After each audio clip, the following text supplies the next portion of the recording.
Katta magistral yo'l bo'ylab harakatlanib borarkansiz, ba'zan ko'zingiz yo'l yoqalarida ishlab yurgan ayollarga tushadi. Yozning jazirama oftobini, qishning izg'irinli shamollarini pisand qilmay yelkasida goh ketmon, gohida supurgisini ko'tarib yo'l bo'ylarida halol mehnati ortidan oila, ro'zg'or tebratayotgan opalarga ba'zan achinasiz ham. Ammo bunga sira hojat yo'q. Erkaklar bilan yelkama-yelka mehnat qilish mashaqqatini bo'yniga olgan bu ayollar o'z kasbidan qilayotgan xayrli ishidan mamnun. Buni lavhamiz qahramoni Muhayyo opaning samimiy so'zlaridan ham anglash mumkin. Joy keladi, kechgacha qolib ketgan kunlarimiz ham bor. Uydagilar qanday qarashadi bunga? Uydagilar masalan endi biza aytib kirgan-ku, shu sohani o'zimiz tanlagan, o'zimiz nima qilib kirganimiz uchun tushunadi bizani ham baribir.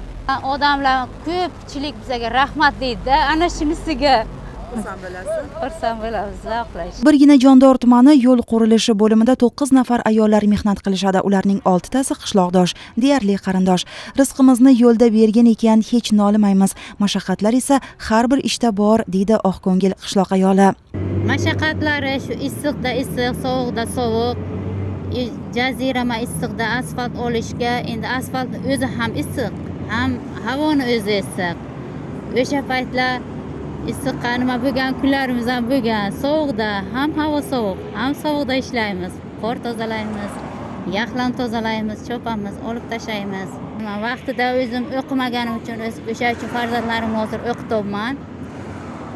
O'zim ham vaqtiga o'qishni xohlagandim, lekin endi nima uchun o'qiy olmaganman.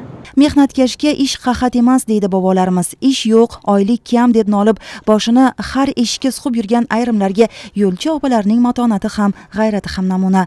Baxtini mehnatida, ro'zg'ori butligida deb biladigan Muhayyo opa bilan samimiy suhbatdan ko'nglimiz yorishdi to'g'risi.